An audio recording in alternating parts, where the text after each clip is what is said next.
Ei, pessoal, hoje a gente vai entrar na unidade 3, depois da gente ver a teoria geral, ver um pouco da classificação das contribuições, a gente vai entrar agora na unidade 3 e 4 em algumas contribuições em espécie. Especificamente nessa unidade 3, a gente vai ver um pouco sobre CID, contribuições previdenciárias e a contribuição social ao FGTS. Então, na próxima aula, a gente vai falar um pouco sobre o PIS/COFINS e algumas questões correlatas, mas nessa aula de tributos em espécie, a gente vai ver principalmente a questão da CID e das contribuições previdenciárias. Então, entrando especificamente na CID, antes de eu falar especificamente o que seria essa CID, o que é a CID? O nome CID é Contribuição de Intervenção no Domínio Econômico. Então, eu preciso de diferenciar para vocês o que seria as formas de intervenção que o Estado pode fazer na economia, que consta na própria Constituição Federal. Então, o artigo 173, ele traz a forma de intervenção direta do Estado no domínio econômico. O professor Eros Grau, quando ele vai falar dessa questão de intervenção direta, ele fala que é no domínio econômico. Quando que isso ocorre? É quando o próprio Estado explora diretamente alguma atividade. Quando que isso vai acontecer? O artigo 173 da Constituição fala que é quando for necessária a segurança nacional ou relevante interesse coletivo. As formas de intervenção direta, elas podem ser por absorção, monopólio, ou por participação em regime de competição com os outros agentes econômicos privados. Não é aí na intervenção direta que a gente vê a CID. Eu vou mostrar para vocês onde que a gente inclui a CID. A outra forma de intervenção do Estado é a intervenção indireta. Quando que isso acontece? Ela acontece na forma do artigo 174, por meio de agentes normativos, regulando a atividade econômica com funções de fiscalização, incentivo e planejamento. A intervenção indireta, o professor Eros Grau, ela denomina ela de sobre o domínio econômico. Essa denominação é só para vocês terem ela em mente quando vocês estiverem analisando formas de intervenção do Estado no domínio econômico. Bem, então como lá no artigo 174 diz formas de intervenção indireta, nós temos de fiscalização, que é a forma de regular a economia pelo poder de polícia, verificando se todos os agentes estão de acordo com as normas criadas por agências. E essa forma de fiscalização, ela é financiada pelas taxas, poder de polícia. A gente tem que lembrar que as taxas, elas são formas de financiar a atividade, aquilo que você sabe. Então, aqui, a taxa de poder de polícia vai ser para financiar essa fiscalização. Além da fiscalização, a gente viu que tem outros dois, incentivo e planejamento.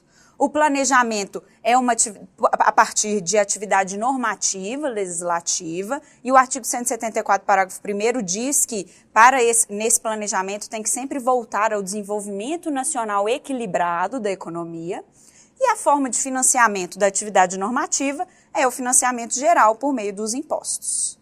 Então, aonde que entram as CIDs aí dentro desse contexto de intervenção do Estado no domínio econômico? É a partir do incentivo.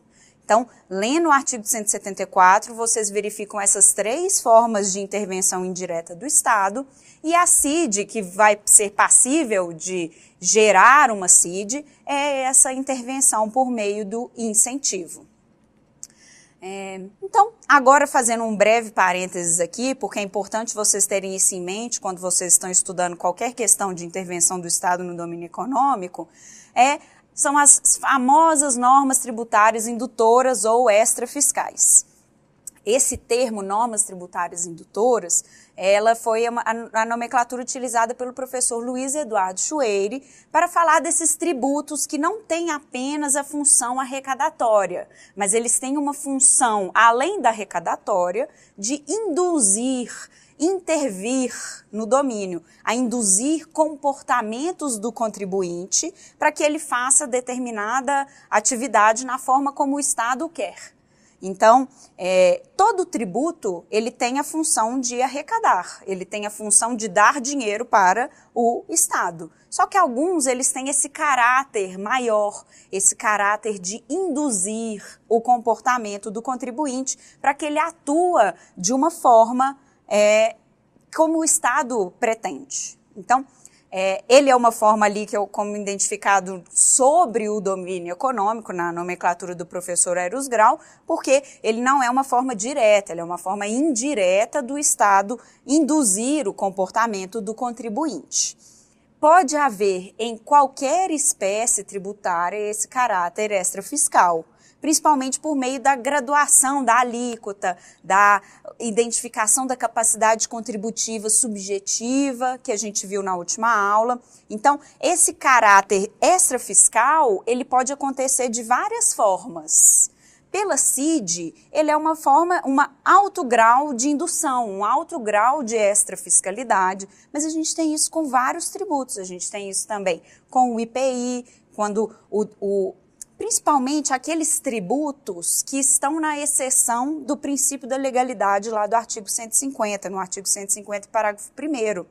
Lá ele identifica o IPI, o imposto de importação, o imposto de exportação. São tributos que eles não têm apenas aquela função de arrecadar, eles têm a função também de induzir o comportamento. Então, aumentando o imposto de importação, induz qual comportamento? Reduzir as importações. Aumentando o imposto de exportação, qual comportamento que o Estado pode induzir?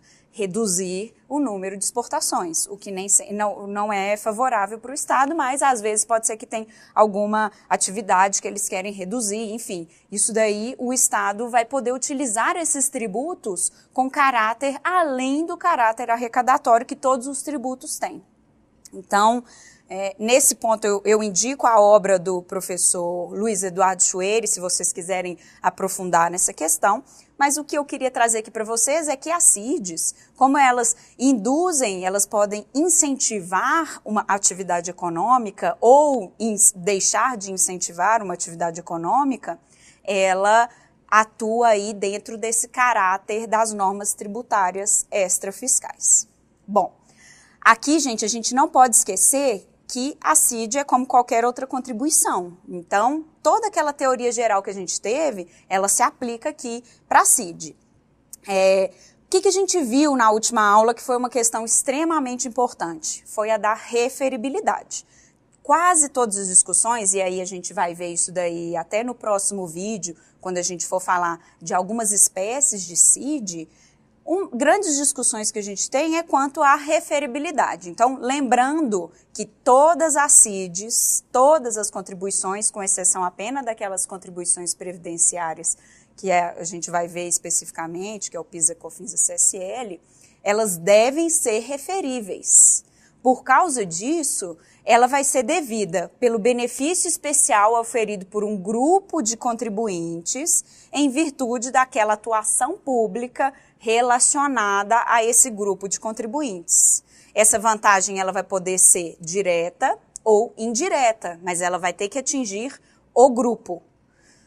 Aqui a gente lembra daquele princípio da solidariedade do grupo que orienta as contribuições. E também, para a definição do critério quantitativo, a gente vai ter que observar o princípio da equidade, avaliando o grau de envolvimento do contribuinte com a intervenção estatal ou aquela capacidade contributiva subjetiva que a gente viu na última aula. Então, a unidade 2 é extremamente importante para todas essas discussões que a gente tem atual de contribuições em geral, em especial a CID. Bom, quais são os fatos geradores passíveis de serem eleitos para a instituição de uma CID? Se vocês olharem dentro da Constituição Federal, a CID só tem uma que a gente vai ver, que é a contribuição sobre combustíveis. E a única contribuição de intervenção no domínio econômico prevista na Constituição é a do artigo 177, que a gente vai ver para frente. Mas outras passíveis de serem instituídas, elas não têm a previsão da base de cálculo passível de serem utilizada. Logo, elas podem ser vinculadas ou não vinculadas à atividade estatal. Então, quando a gente está pensando numa CID que adota uma materialidade, ou seja, um fato gerador não vinculado, vai ter que observar o princípio da repartição de competências. O que isso quer dizer? O ente, a União, quando ela vai instituir uma CID, ela não vai poder pegar um fato gerador ou uma base de cálculo próprio dos impostos que são de competência dos estados, municípios e Distrito Federal. Por quê? Porque esses fatos, eles já foram reservados, esses fatos que são não vinculados, porque eles são de impostos, vamos lembrar, ou seja, sem vinculação com a atividade estatal, relacionados a uma atividade do contribuinte, esses fatos, o próprio constituinte já atribuiu esse fato aos entes federados diferentes da União. Que discussão que a gente pode ter aí? Se os fatos dos impostos federais poderiam ser utilizados para instituição da CID. Então, o fato gerador de um imposto que está não vinculado, ou seja, não vinculado, que está identificado lá no artigo 153, se ele poderia. O que a gente pode ter de discussão aí, e é um pouco complicado, porque a gente tem viés dos dois lados, é porque, em relação à CSL e ao imposto de renda, a própria Constituição Federal previu expressamente que ele poderia utilizar os fatos geradores próprios. Então, que são próprios da CSL, que é o lucro, e próprios do imposto de renda, que é a renda. Os dois estão intimamente interligados, ainda que não sejam idênticos. Então, alguns autores defendem que só poderia utilizar as contribuições, só poderiam utilizar mesmas bases de cálculos dos impostos se tivesse previsão na Constituição. Outros autores entendem que não. Eles entendem que, a partir do momento que foi identificado que aquele fato é da União, aquela materialidade foi identificada para a União, as contribuições poderiam utilizar essas mesmas materialidades não vinculadas. Lembrando sempre que, por causa da referibilidade, é necessário aquela relação da referibilidade em relação à atuação do Estado que está sendo financiada em relação ao grupo de contribuintes. Então, não é simplesmente pegar o fato do imposto. Essa posição que deve estar expressa na Constituição, para a CIDs, ela é um pouco complicada, porque não existe previsão. Então, eu acho que é coerente a questão considerando bases não vinculadas, a gente considerar os fatos dos impostos federais, mas sempre atentando para a questão da referibilidade, que precisa ser observada também para a CID. Aqui é importante um parêntese, gente, por quê? Contribuição, por que o ente, a União, gosta tanto de instituir contribuições ao invés dos impostos? Ela prefere porque a contribuição, ela não está lá na repartição de receitas. Vocês podem olhar na parte específica da Constituição, quando ela vai falar de repartição de receita, para a arrecadação dos impostos são divididos com os outros entes federados, lá não consta a arrecadação de contribuição. Por quê? Porque a contribuição ela já tem a destinação específica. Ela já tem aquela destinação para a finalidade constitucional que ela foi instituída. Então, por isso que a União gosta tanto de instituir contribuição. Porque com as contribuições, ela não precisa de dividir o produto da arrecadação com os outros entes. Então, é uma questão política que a gente tem que ter em mente quando a gente está falando dos tributos, mas que existe. Então, além da materialidade não vinculada, a gente tem ainda da materialidade vinculada, que também pode ser instituída. Só que, para instituir uma contribuição, uma CID, com um fato vinculado, ou seja, relacionado a uma atividade estatal, esse fato não pode ser relacionado aos tributos vinculados que existem, que são as taxas e as contribuições de melhoria. Então, se a gente tem uma obra pública, essa obra pública, ela não vai ser passível de instituir uma CID nessa obra pública se ela ensejou uma valorização imobiliária. Por quê? Para este tributo, para este fato, a gente já tem um tributo específico, que é a contribuição de melhoria. Da mesma forma, não vai poder instituir, em se tratando de poder de polícia, ou um serviço público específico e divisível. Então, se a gente está tratando de um serviço público que não é específico e não é divisível, a gente pode avaliar a possibilidade de instituir uma CID em relação a ele. Bom, entrando especificamente agora na primeira CID que a gente vê, a única CID que consta no texto constitucional é o do artigo 177, parágrafo 4º, que é a CID Combustíveis. Eu chamo aqui ela de combustíveis porque ela é bem genérica mesmo. Quando vocês leem no artigo 177, ela se refere às atividades de importação ou comercialização de petróleo e seus derivados, gás natural e seus derivados e álcool combustível, ou seja, são todos os tipos de combustíveis que a gente tem, petróleo, gás e álcool. Quando você lê, e aqui a gente já tentando especificamente para a disciplina constitucional da CID Combustível, é a única que veio disciplinada no texto constitucional, o resto se respalda no artigo 149 da Constituição, ele identifica que a alíquota ela pode ser diferenciada por produto ou uso, e reduzida e reestabelecida por ato do Poder Executivo sem a anterioridade do exercício. Ou seja, quando a União Federal for instituir a CID, que já instituiu, a gente vai ver isso daí para frente, ela não precisou de observar a anterioridade do exercício, aquele que você precisa de observar o exercício seguinte para instituir o tributo. Precisou de observar apenas a anterioridade nonagesimal. Isso porque a disciplina constitucional específica desse tributo fala dessa forma. Aqui uma característica que é importante que vocês tenham em mente é essa questão da redução e reestabelecimento por ato do Poder Executivo. Isso quer dizer que, por decreto, ela pode reduzir ou reestabelecer alíquotas. Por quê? Por causa dessa questão da extrafiscalidade, da indução. Se você fosse aguardar uma lei para aprovar a lei, para depois vir e reduzir a alíquota ou reestabelecer a alíquota, a atuação do poder público ficaria muito restrita. Então, por isso que a Constituição garante ao Poder Executivo, por meio de decreto, reduzir ou reestabelecer a alíquota para que a indução seja efetiva. As normas tributárias indutoras sejam efetivas e, nesse caso, da CID Combustíveis. Para as outras, não tem essa exceção, para as outras contribuições. Então, das outras contribuições da CID, especificamente, quando foi instituída, porque pelo artigo 150, as outras contribuições vão ter que observar a anterioridade do exercício, a necessidade do princípio da legalidade. Então, as CIDs, elas têm esse caráter indutor forte, principalmente por causa dessa previsão para a CID Combustíveis, mas para as outras não há esse tipo de exceção. Então é importante que vocês leiam o artigo 177 para vocês verem a diferença no tratamento da CID Combustíveis. E aí qual que é o grande diferencial das contribuições, e no caso aí da CID, para onde vai o produto da arrecadação. Então, esses recursos que são arrecadados, eles são destinados a 3 questões que estão identificadas no texto constitucional.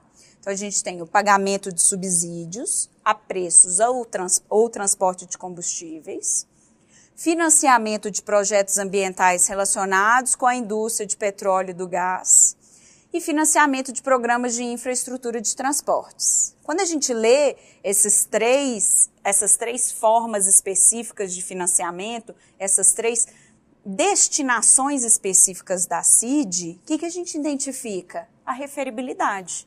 Por quê? Você só vai ter que, a partir do momento que você está contribuindo, o grupo escolhido, que são aqueles que utilizam-se de transporte, que utilizam-se do petróleo, do gás, esse grupo, eles foram beneficiados de uma forma direta ou indireta. De que forma? Pelo financiamento de projetos ambientais, pelo pagamento de subsídios ao preço, ou seja, o pagamento de subsídio quer dizer que o preço vai ser reduzido a partir do momento que já foi pago uma CID, para que tenha esse benefício. O subsídio é um benefício direto.